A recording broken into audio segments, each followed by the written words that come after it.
Մինչ Բաքուն միակողմանիորեն հայտարարեց խաղաղության պայմանագրի տեքստի շուրջ աշխատանքների ավարտի եւ հաջորդ փուլում Հայաստանի կողմից սահմանադրության փոփոխության անհրաժեշտության մասին, դրանից ժամեր առաջ վարչապետ Նիկոլ Փաշինյանը խոսում էր Հայաստանի նոր սահմանադրության տեքստի տարածաշրջանային նշանակության մասին։ Նոր սահմանադրության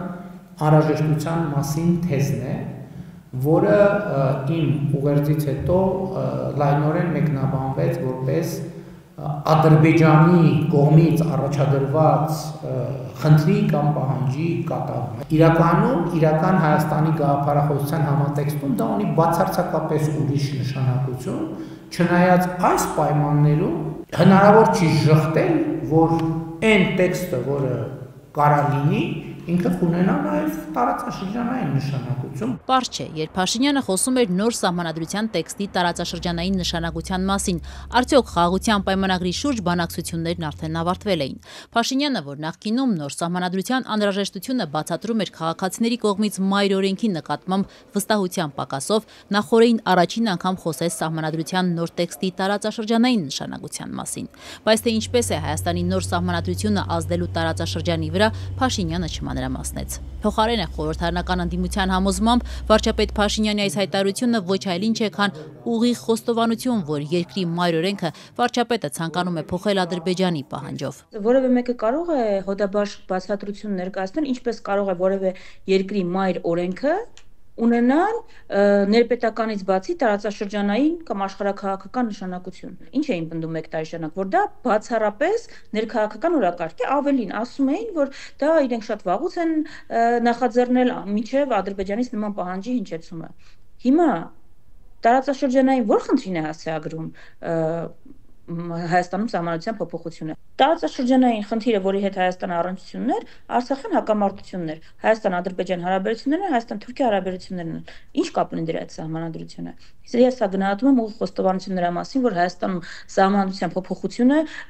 իրականացվում է արտաքին պահանջով, իսկ արտաքին դերակատարներից նման պահանջ են հնչեցրել Թուրքիան եւ Ադրբեջանը։ Անցած ամիս խոսելով նոր սահմանադրության ընդունման անհրաժեշտության մասին, վարչապետ Փաշինյանը կոնկրետ ժամկետներ չէր նշել։ Փոխարենը արդարադատության նախարարն էր շտապել վստահեցնել նոր տեքստը պատրաստ կլինի մինչև 2026 թվականի ընտրությունները եւ ամենայն հավանականությամբ հանրաքվեի կդրվի ընտրություններից հետո։ Սրփուի Գալյանը նաև չէր բացառել, որ նոր սահմանադրության նախաբանից կհանվի անկախության հռչակագրի հղումը։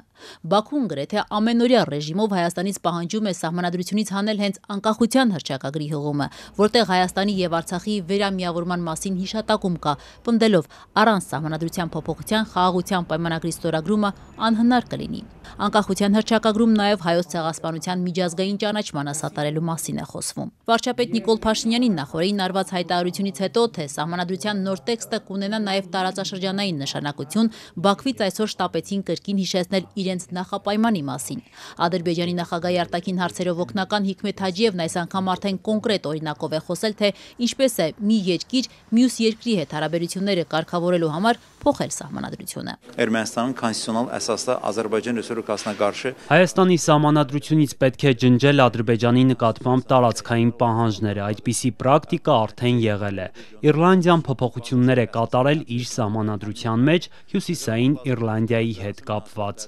Münaqişələrin həllində ölkələrin konstitusiyasının dəyişdirilməsi bu birinci hal deyil։ Խորհրդանի ամենամեծ ընդդիմադիր Հայաստան խմբակցության падգամավոր դաշնակցական Քրիստինե Վարդանյանը հակադարձում է Հաջիևը լավ կլինի պատասխանի, թե Բաքուն ինչ պետք է անի իր սահմանադրության հետ, որտեղ տարածքային պահանջներ կան ոչ միայն Հայաստանի, այլև հարևան Վրաստանի նկատմամբ։ Падգամավորի խոսքով Հայաստանի սահմանադրությունը երբևէ խնդիր չի եղել հարևան պետությունների հետ հարաբերությունների կարգավորման համար։ Պարզապես Բաքուն բանակցությունների մի կոնկրետ փուլում նոր նախապայման առաջ քաշեց, այս անգամ էլ պահանջելով սահմանադրության փոփոխություն։ Ես հարց եմ տալիս.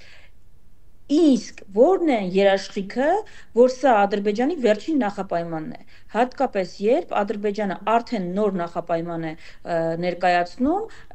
եւ այդ նախապայմանը վերաբերում է, որ Հայաստանի քաղաքացիները պետք է արտահանձնվեն Բաքվում ընթացող շինծու դատավարությունների ֆոնին, որովհետեւ իբր դերակատարները գտնվում են այստեղ։ Սա Հաջորդ նախապայմանն է, հաջորդ պահանջը ո՞րն է լինելու, որ միջև չարտահանձնվեն X թվով մարդիկ կոնկրետ անուն-ազգանուններով, փաստաթուղթ չի ստորագրելու Ադրբեջանը։ Բաքուն վերջին օրերին կոչ է անում Հայաստանին իրեն հանձնել մեջբերեմ ռազմական հանցագործությունների համար մեղավորներին, հատկապես նրանց, ովքեր ներկայումս թաքնվում են Հայաստանի տարածքում։ Թեև Ադրբեջանը կոնկրետ անուններ չի հնչեցնում, սակայն Արցախի ռազմաքաղաքական ղեկավարներին ներկայացված մեղադրանքների շրջանակներում պարբերաբար հիշատակվում են նաև Հայաստանի երկրորդ և երրորդ նախագահների, ինչպես նաև այլ ռազմական ու քաղաքական գործիչների անուններ։